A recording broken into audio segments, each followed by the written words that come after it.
दोस्तों नमस्कार, मैं हूँ विनीता यादव।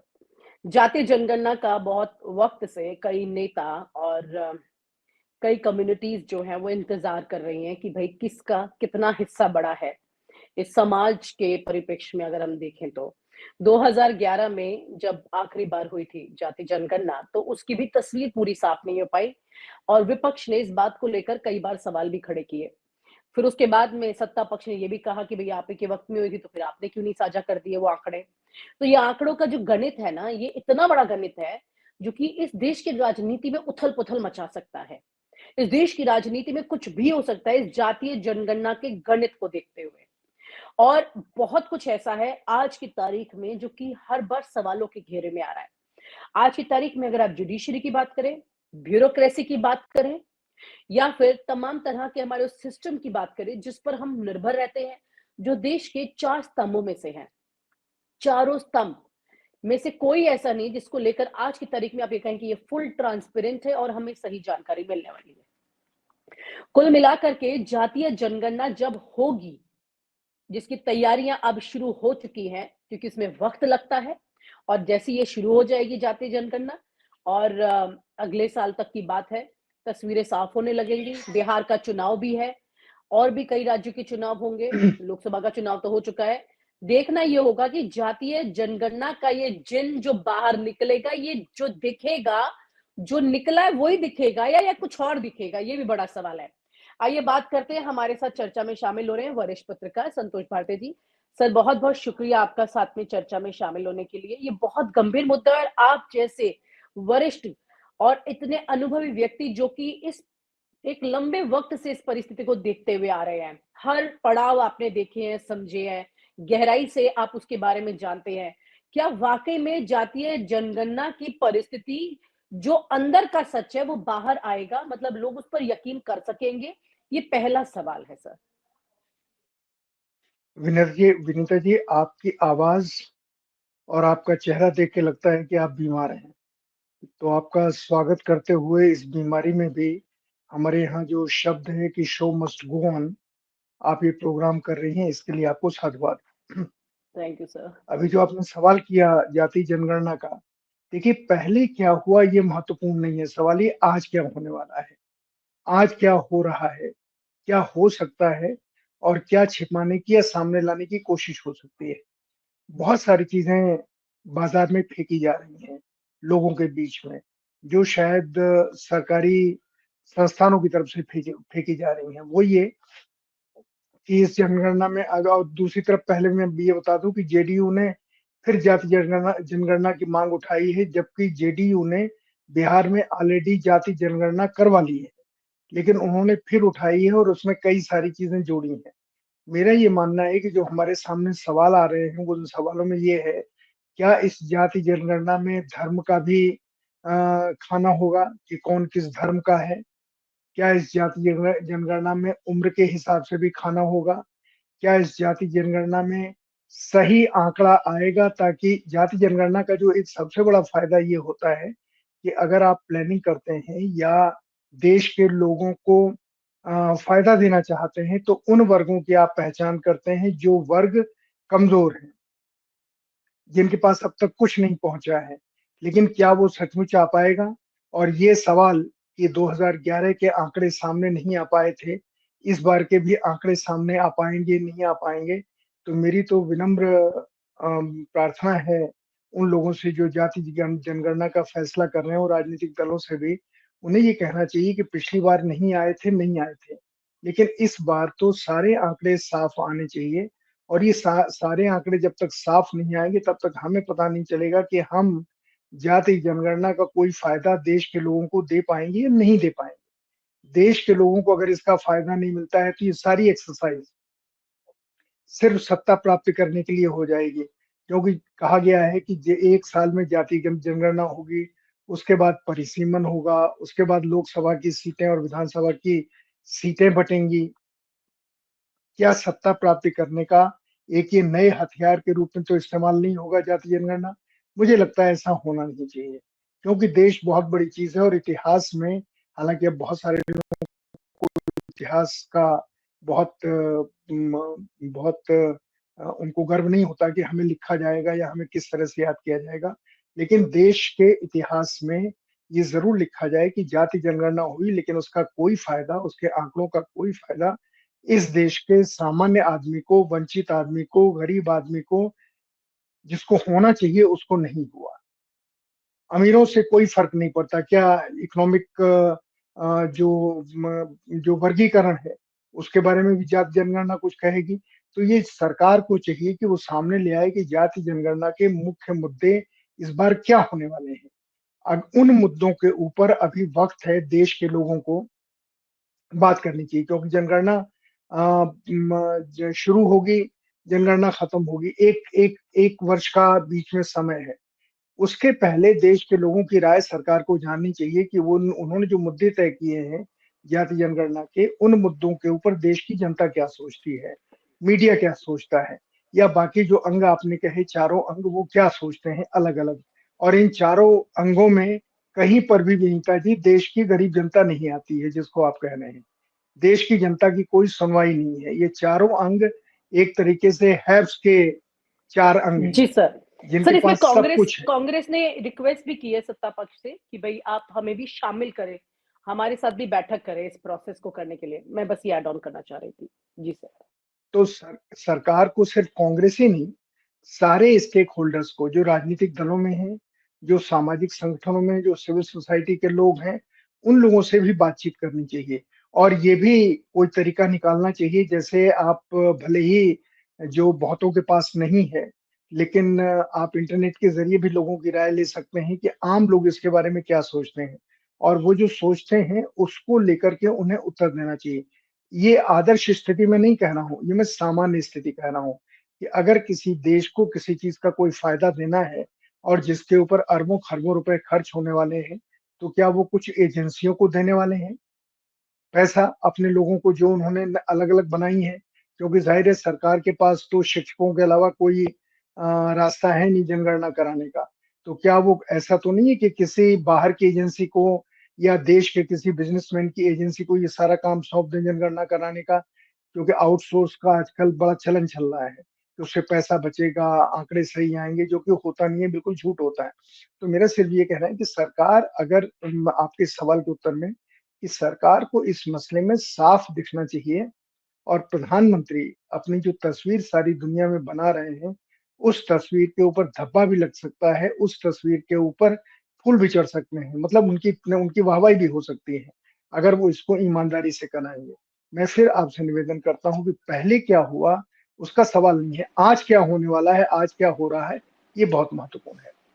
विनीता जी। बिल्कुल सर, जहां पर वक्त के साथ ट्रांसपेरेंट चीजें बड़ी आसान हो गई है। अगर देखा जाए तो हर चीज टेक्नोलॉजी के जरिए सेकंड्स में सामने आ जाती है। सब कुछ बहुत क्लियर है। पीएम केयर फंड को अगर हम याद करें कोरोना के वक्त में, तो लोगों ने इस बारे में बहुत सवाल किए थे, क्या हुआ उस फंड का। और कई बार कई वरिष्ठ पत्रकारों ने आपकी तरह ये सलाह दी थी कि भाई आप इसे ऑनलाइन ओपन कर दीजिए, जैसे चुनावी बॉन्ड की डिटेल सामने निकल के आई, ऐसे पीएम केयर फंड की भी आ सकती थी। लेकिन उसकी किसी को डिटेलिंग नहीं पता कि क्या हुआ। ऐसे में जातीय जनगणना, जो पहले रजिस्टर्स में पूरा बही खाते की तरह जानकारी जुटा करके अधिकारी लाते थे, अब हर चीज बिल्कुल हाईटेक स्टाइल में होने वाली होगी। जब ऐसे वक्त में ईवीएम के ऊपर सवाल उठ रहे हैं, जो उसके अंदर दर्ज हो रहा है वो सही हो रहा है कि नहीं, निकल रहा है, सही निकल रहा है कि नहीं, तो जाहिर है कि जातीय जनगणना भी टेक्नोलॉजी के सहारे ही होगी, तो वो सही होगी या सही निकल कर आएगी। इसके प्रोसेस पर सरकार क्या करे, या फिर विपक्ष के पास के ऑप्शन रह जाते हैं कि वो अपनी ये मांग जेन्युइनली सामने प्रेजेंट कर सके, या इस मामले में फिर उसे भी कोई सुप्रीम कोर्ट, क्योंकि पहले ही विपक्ष कई मामलों को लेकर के जहां जहां उसे अनफेयर लग रहा है, हर मामले को लेके वो सुप्रीम कोर्ट में है, लेकिन कहीं से भी ऐसी कोई ब्रीदिंग उसे अभी तक मिली भी नहीं, कोई राहत नहीं मिली। तो जुडिशरी, जैसे मैंने शुरू में कहा था कि जुडिशरी भी सवालों के घेरे में है। तो ऐसी परिस्थितियों में ये भी एक बड़ा चैलेंज क्या होगा सर? देखिए, जुडिशरी के बारे में तो देश में चर्चाएँ चल रही हैं, लेकिन अभी मैं 2 चीज़ों के बारे में आपसे कहूँ। पीएम केयर फंड, मुझे पता नहीं आपके दर्शकों को ये पता है कि नहीं पता है। ये पीएम केयर फंड नाम ज़रूर है, लेकिन ये भारत सरकार का फंड नहीं है। ये एक प्राइवेट फंड है, एक ट्रस्ट है, जिसने पीएम केयर फंड अपना नाम रखा है और जो भारतीय जनता पार्टी के अपने लोगों का ये फंड है। जितना पैसा इकट्ठा हुआ उसमें सरकारी पैसा भी गया है, सरकारी मतलब संस्थानों का पैसा, जो 2% का सोशल सर्विस का वो जो फंड होता है वो भी बहुत सारे बिजनेसमैन ने डाला, यही मान के कि ये भारत सरकार का फंड है। लेकिन ये भारत सरकार का फंड नहीं है, ये भी लोगों को नहीं पता है। ये बिल्कुल भारतीय जनता पार्टी के 5 लोगों का बनाया हुआ ट्रस्ट है और और वो इसके लिए ट्रस्ट। अपील तो पीएम मोदी तक ने की थी सर। हाँ, बिल्कुल की थी, लेकिन वो तो पीएम के वो किसी के लिए भी कर सकते हैं। उन्होंने तो रिलायंस के लिए भी किया था, उन्होंने तो अडानी के लिए भी किया था, हर जगह उन्होंने विज्ञापन किया अपना। तो पीएम मोदी क्या करते हैं मैं उसके ऊपर नहीं जाता, मैं सिर्फ जानकारी दे रहा हूँ कि पीएम केयर फंड सरकारी फंड नहीं है, इसलिए वो वेबसाइट पे नहीं है। लेकिन जो वेबसाइट पे है, अभी पिछले चुनाव हुआ हरियाणा का, उसमें आपने देखा कि आपने टेक्नोलॉजी का नाम लिया, इतनी टेक्नोलॉजी है, सब कुछ है, लेकिन तीसरे दिन, चौथे दिन, 7वें दिन तक जो डेटा है, कितने वोट कहाँ पड़े, ये सुधार हो रहा है। तो इसका मतलब है कि टेक्नोलॉजी का गलत इस्तेमाल हो रहा है। इलेक्शन कमीशन जैसी संस्था टेक्नोलॉजी का गलत इस्तेमाल कर रही है, तो ये हम तो आशा ही कर सकते हैं कि आगे से कम ऐसा नहीं होगा। अभी हो रहा है तो हो। तो इन दोनों चीजों को लेकर के मैं ये कह रहा हूँ कि टेक्नोलॉजी का गलत इस्तेमाल होता है और टेक्नोलॉजी का वैसा ही गलत इस्तेमाल होता है जैसा इजराइल ने टेक्नोलॉजी का इस्तेमाल बर्बाद करने के लिए लेबनान को या ईरान को किया, या जिस तरीके से उन्होंने लेबनान में विस्फोट कराए उनके वॉकी टॉकी में या पेजर में। तो अब ये तो अलग चीज है कि कौन कितना उसका कैसा इस्तेमाल कर रहा है, पर हमारे देश में ना हो, ये मांग उठाने की हिम्मत लोगों को करनी चाहिए। कम से कम मैं ये आग्रह करता हूं, जैसे आप सवाल कर रही हैं उससे लगता है कि आप इस चीज को मानती हैं, इसके साथ खड़ी हैं। तो बस इतना है कि अनुरोध करना चाहिए भारत सरकार से कि वो इस जनगणना, जाति जनगणना के जो जो खाने हैं, उन खानों को बहुत साफ लोगों के सामने रखें, न कि उसमें कोई राजनीतिक फायदा लेने की बू आए। सर एक बहुत अहम सवाल है कि जब ये आंकड़े सामने आएंगे तो ये देश की राजनीति पर किस तरह से असर डालेंगे। आंकड़े सामने आएंगे तब तो असर डालेंगे। अभी 2011 के आंकड़े नहीं आए तो राजनीति के ऊपर क्या असर पड़ा? राजनीति जैसी चल रही है वैसी चलती रही, देश के लोगों को उसका क्या फायदा मिला? अभी भी अगर आंकड़े सामने नहीं आएंगे तो क्या होगा? लूट वैसे ही चलती रहेगी, लोगों को फायदा नुकसान वैसे ही होता रहेगा। अगर आंकड़े सामने आएंगे तब तब होगा ना कि सही है कि गलत है। लेकिन अगर गलत आंकड़े भी सामने नहीं आते, सही आंकड़े भी सामने नहीं आते, तो ये सवाल महत्वपूर्ण है, लेकिन ये सवाल फिर इररिलेवेंट सवाल है, अप्रासंगिक सवाल है। अगर मान लीजिए आपको अंदाजा, आपने एक बात कही कि जैसे 2011 के आंकड़े सामने नहीं आए, इस बार भी सामने आएंगे कि नहीं आएंगे, और आएंगे तो सही आएंगे कि नहीं आएंगे, ये तो तब होगा जब आंकड़े सामने आएंगे। देखिए, अगर आंकड़े सामने आएंगे तो विभिन्न एजेंसियां इस देश में हैं जो उसके ऊपर फौरन, क्योंकि सूचना का भंडार तो आपके मोबाइल में है, उसको लेकर वो जांचना शुरू करेंगे। तो मुझे नहीं लगता कि उस संवाद में या उस कॉन्ट्राडिक्शन में सरकार फंसना चाहेगी। उसने करा लिया, वो कहेंगे कि ये हमारे अपने लिए है, सरकार के लिए योजना बनाने के लिए हम इसके आधार पर योजना बनाएंगे, ये कह सकती है सरकार। अगर ये कहेगी तो हम क्या कर सकते हैं? अगर सरकार ये कहती है तो क्या ऐसा कोई प्रावधान नहीं है जिसमें तमाम पार्टियों को इसके आंकड़े मिल सके? अगर जनता में वो नहीं भी साझा कर रहे तो जो देश में संसद में जो प्रतिनिधि बैठे हैं उनके पास तो ये विकल्प होगा कि वो ये आंकड़े अपने तक ले सके। जिनसे जी, देश की संसद तो एक तरीके से गूंगी संसद हो गई है। बहुत पहले जॉर्ज फर्नांडिस ने कहा था कि ये संसद गूंगी और बहरी है, और जिसके ऊपर देश में बड़ा शोर हुआ था और उनके ऊपर मुकदमे वगैरह भी चले थे।